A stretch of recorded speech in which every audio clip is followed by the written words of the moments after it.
Hey, welcome to the replay. Swipe and share. I got some good stuff to talk about today. I think I'm going to take my glasses off because there's too much of a glare. Hey, welcome you guys. Welcome, welcome, welcome. Welcome. So, today I have a little bit of something different that I want to talk about. Chrissy, you're probably going to recognize what I'm going to talk about. So, it's very much a passion of mine. Hi, you guys. Welcome, welcome, welcome, welcome. Let me say some welcomes before I get started. Hey! Welcome. Oh, I forgot my earrings. I feel so naked. Thank you for the followers. Thank you for inviting people. Yes, it's great to see you too. Welcome, welcome. I had my hair colored, so it's no more grays. I got some nice color going on. A Mimi show? Nah, not so much. All right. So, let's talk. Thank you for sharing. Thank you, thank you, thank you for sharing. So, here's the deal.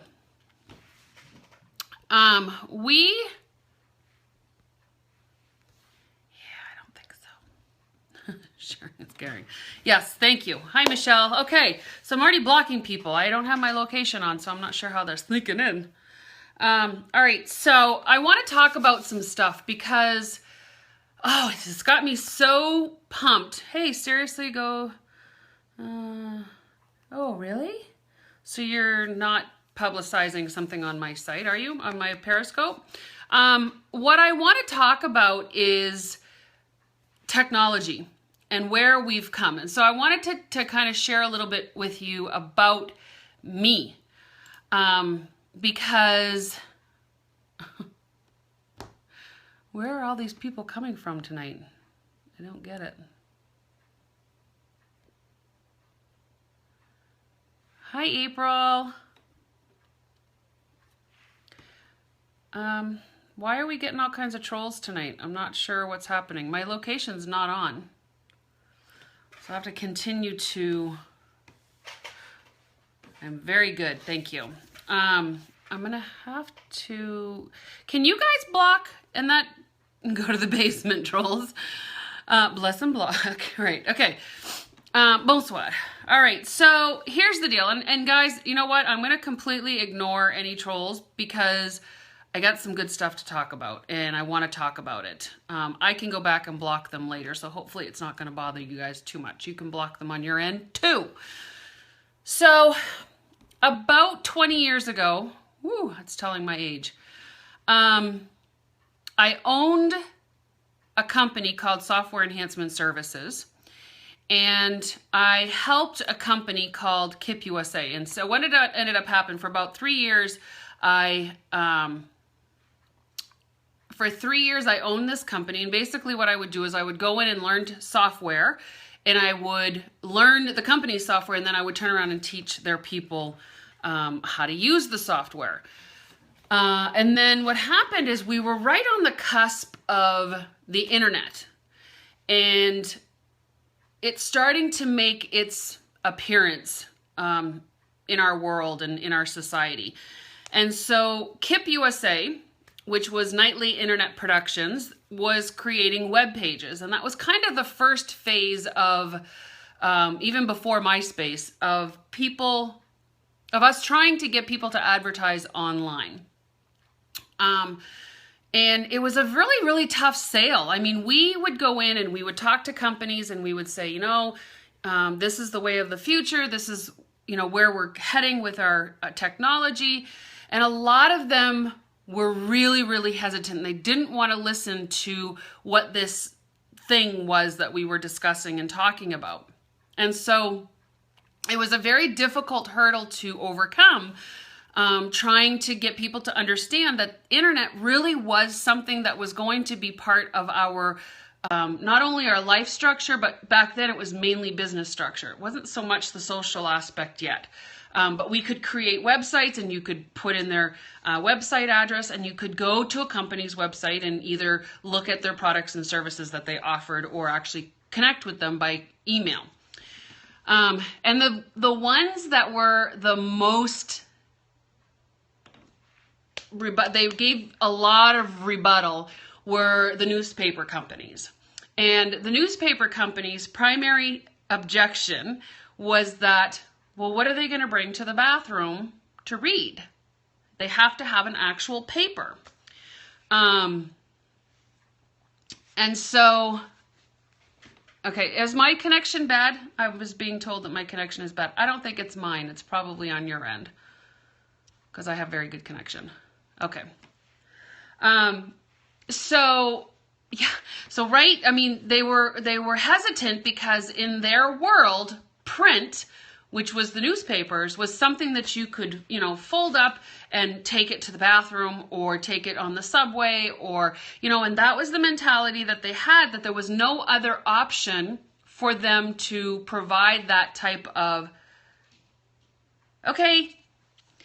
to provide that type of service, right? So their product was the newspaper and their service was being able to have it mobile and bring it with them. Right, so when things started to evolve and then social media started and you had MySpace and some of the other social media platforms that are not any longer part of our regular everyday thing, but I ended up getting out of that. I did that for probably about 4 years. And like I said, we were on the cusp, and it was a very, very tough way to make a living at the time.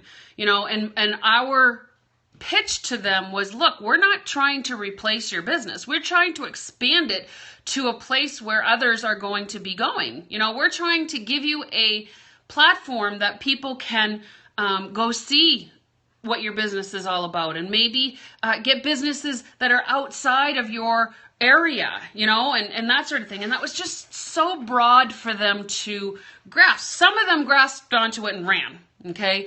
And those are some of the businesses that you see today that are very strong on the internet. But then there were others that really poo-pooed on it. They just didn't want to go down that path yet, and they weren't quite ready for it. And so you fast forward probably about 5 years beyond that, and all of a sudden now there's a social platform that isn't just business oriented on the internet. And I love to talk about this stuff because the growth of the internet society is so interesting and intriguing. I mean, look at what we're doing right now, right? So I'm giving you the option to listen to me live, and you have the ability to interact with me. That's just something that was never heard of when I was promoting this newspaper website, right? So what happened is, and I watched a video or an interview with Gary Vaynerchuk with Larry King, and Gary, he's pretty brilliant when it comes to the internet and that sort of thing. And I would suggest strongly that you find that interview. It's called Media Mogul with Gary Vaynerchuk on growing your business in the digital age and his next big move. I shared it on my Facebook page, so if you are friends with me, you'll see that with my little story that I'm telling you guys right now. But what happens is, as he explains it, if people were paying attention, what you'll notice happened is that when the TV, way back in the day, when the TV started to become something that they wanted to promote and they wanted to get into everybody's homes and they wanted to have that be the medium that we got our information from, radio ignored it. They did not think that this was a platform that was ever going to make it, okay?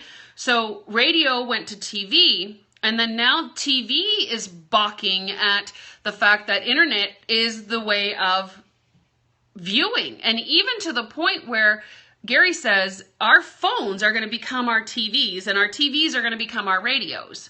So the internet is really, really taking a charge in how we live our lives. And one of the things that was kind of an aha moment for me was that he said, if people viewed the internet, because Larry asked, well, where is the internet? The internet is everything that we are and where we are and how we communicate. It's how we work. It's how we play. It's how we live. I mean, we live through the internet, and more now you'll notice that the internet is now going mobile. So the internet is still part of the platform, but mobile is providing us the means, the delivery system, like TV, okay, or a radio.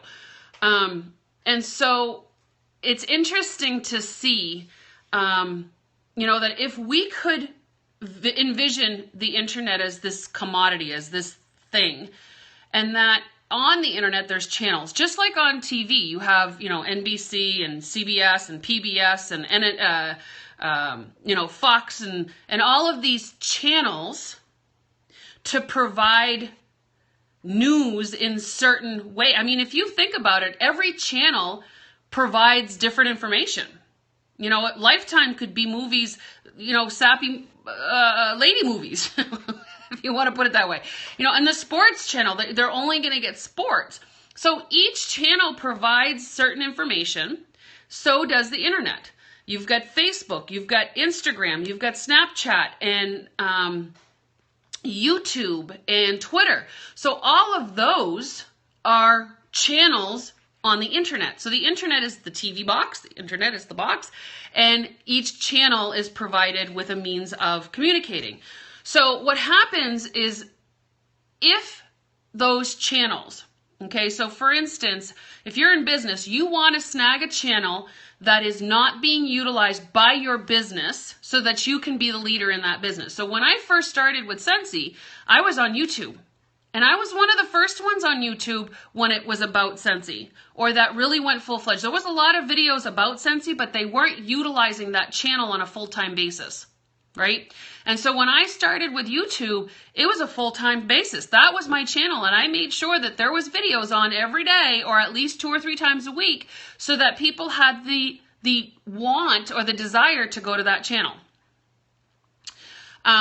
So that's what you want to do. And one of the things that he said, which I really wasn't aware of this, but it totally makes sense. Twitter is losing its edge, right? Twitter's losing its edge because of things like Periscope. Now, granted, they're doing a good job because they've connected Periscope with Twitter, right? But Twitter kind of lost its edge because it didn't have an algorithm set up. And so what would happen is everybody's posts would get put in the feed, and it was just kind of like bleh, all kinds of information at you all at once, and people would kind of lose interest, or they just wouldn't search through the feed. Well, the difference that you're seeing in Facebook and Instagram is that the algorithm is set up that Facebook knows which posts and which pages you like. So it's going to show you more of those things in your feed based on the likes that you've given, on the comments that you've made, on the people that you've interacted, and the pages that you've gone to. Right? So that's how Facebook and Instagram work. They're the same, they're owned by the same, but Facebook owns Instagram, right? So what happens is that, and I'm not 100% sure how that works, but I know that Facebook and Instagram are very connected. I don't know if there's an ownership there or not, but so you're finding that Facebook and Instagram and Snapchat is kind of its own thing, and I'm going to explain that in a minute, but Facebook and Instagram have become so in tune with its people that it's creating an environment that we want to be in. We want to be part of Facebook, and it's hard to ignore it because it constantly is bringing up things that we like. If you've ever noticed on the right-hand side of your feed, if you're watching it on your computer, or if you're on Facebook on your computer, if you've searched anywhere on the internet and it shows you products that you've probably been on Amazon looking for, or somewhere else that you did a Google search on, those products are showing up on the side, right? So all of this connectivity and all of these algorithms that are being set up behind are giving us things in our feed that we want to see.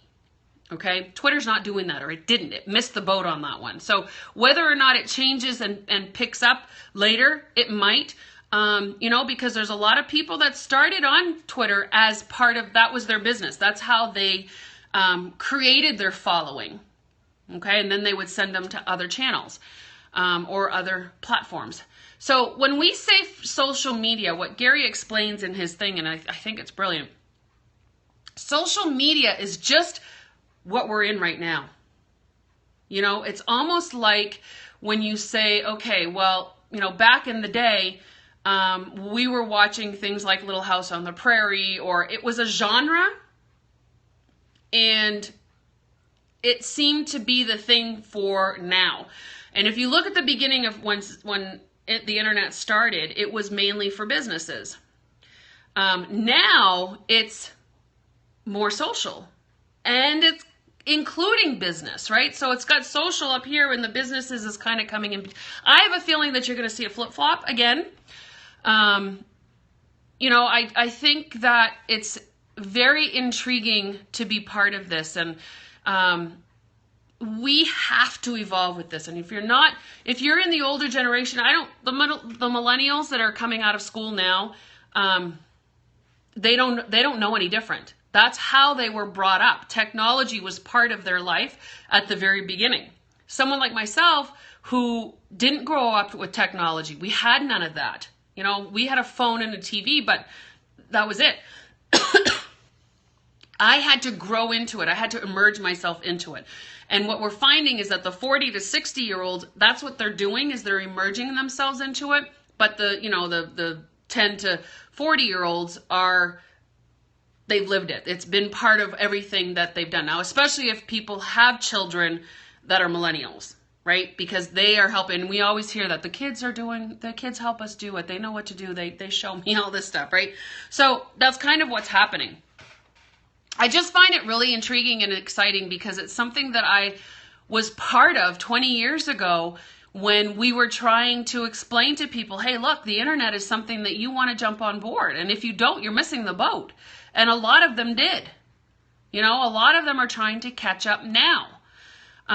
You know, so if I were to walk back into a newspaper place now and they would give me that response, well, of course they wouldn't.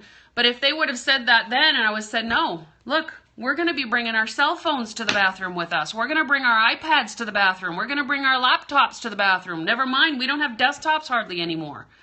You know, we've got remote keyboards and remote mice that have no cords, and we can go anywhere with them. You know, so that's that's where we're at. And I just find it really exciting, and I wanted to kind of talk about it tonight. And I've been rambling quite a bit. Do you guys have any insight on this or questions or anything that you guys want to talk about? Because this may be something that you're not even interested in. I don't know.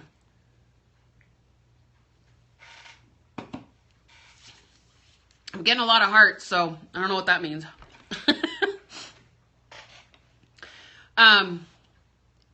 This is something that I'm just joined. You'll have to watch the replay. Sorry. Well, you know what? And this is something, Janie, that I think, I'm not tech savvy, but want to be. Okay. So here, do direct sales to social media. Right. I feel lost with the stuff. Okay. So this is something that I want you guys to refocus on, because I did say something about this earlier, but you might have missed it. Don't feel overwhelmed. Do you remember when the cable box first came out and they were offering 200 to 300 different channels? And that was from somebody who used to use rabbit ears and got maybe 6 or 7 channels as we were growing up, right? So yeah, that was a little overwhelming, but did you visit all of them? You didn't go to all the channels. Eventually you might have, right? But I know, with a huge satellite dish, exactly. So think about it that way, right? There's going to be a lot of different channels that are being offered on the internet. You know, and I'm comparing channels to platforms like you mentioned, right? I know you'd be flipping the channels forever. It's true. But think about this. Don't overwhelm yourself about it. Be grateful that they're there for you. And if you choose to use them at some point in time, then so be it. Right now, I know. You know, what I tell people is think about it in the analogy of there were certain channels that you liked to watch. So you would constantly go back to those channels. Is that true? Right? So if you compare that to the channels that were being offered online now, choose the ones you like and stick with those. Become professional at those, right? So if you like Facebook, stick with Facebook. If you like Twitter, stick with Twitter. If you think it's something that might interest you and you want to try some Pinterest, go check it out. But if you don't have an interest in it, you're going to have a very hard time learning it. And that's something that's just a human nature, right? If you don't want to do something, you're going to resist it a lot. So if Twitter scares you, meaning that you just think it's too, I'll be honest with you, I'm not a big Twitter person. All of the tweets that I put on Twitter right now are ones that are being fed from another platform. Very, very rarely do I go to Twitter. It's not one that I feel is necessary. I hate feeling, but it's okay. You don't need to be on every platform or channel. Not all your customers are, right? You still have other customers that are, you're going to find some on Instagram. And this is what I'm going to tell you. When you've had enough of the channel or the platform that you are currently on and you think you know it, move on to another channel because you might find a story or something you like, right? Is that not true with our TV channels? I want you to really compare. That was a big aha moment for me tonight. I really want you to compare the TV and channels to the internet and channels. You're not going to watch every channel that the TV offers. You're not going to play on every platform that the internet offers. It's just infeasible. It's not something that you're going to want to do because you're going to be like Janie and you're going to feel overwhelmed, right? So you want to pick a platform, pick a channel that you love. Get to know it. But don't be afraid to switch the channel and see if there might not be a show on that channel that you enjoy. Okay? So that's where I want you to get rid of the being overwhelmed because you're only overwhelmed when you think you need to do something and you can't. Right? Is that pretty much what being overwhelmed is? Pick a channel. I'm not on all of them.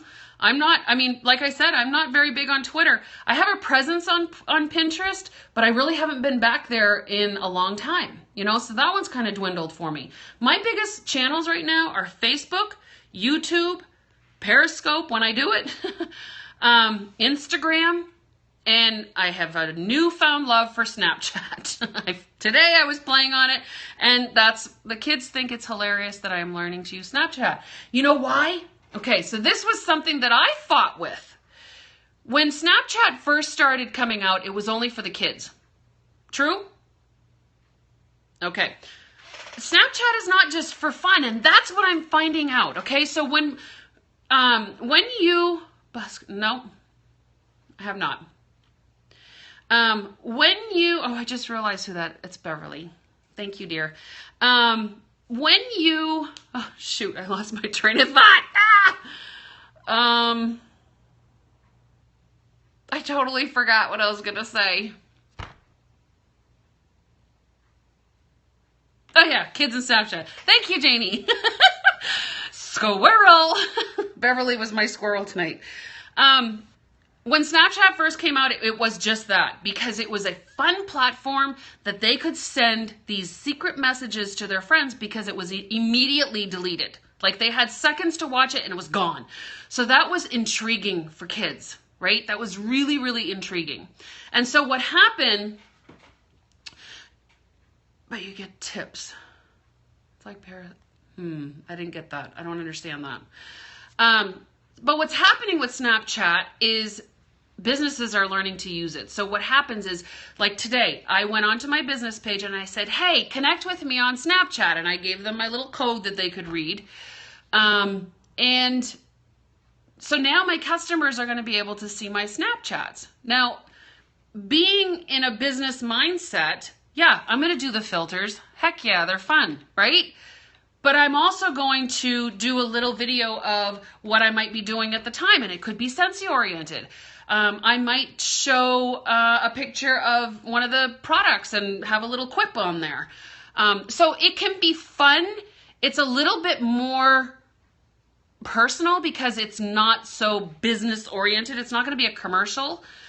per se. And it's all about that experience marketing that I've talked about before. And if you don't know what I'm talking about, you need to go to my YouTube channel at thebnsnet.com, because I have something on experience marketing versus regular marketing.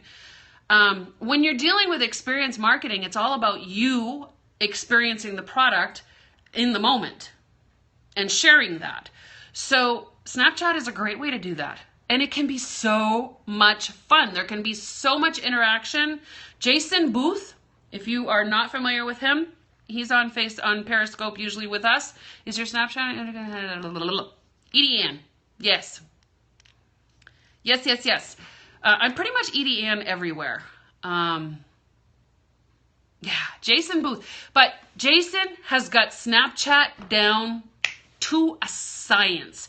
And so if you want to watch him, right, he is hilarious. And I know. But what happens is he interacts with you and he engages with you and he asks you to interact with him, right? So he's brilliant in the way that he uses Snapchat. So I've learned a lot from him. Now, I don't think I could ever be as funny as Jason, but I can certainly try, and that might be funny in itself, right?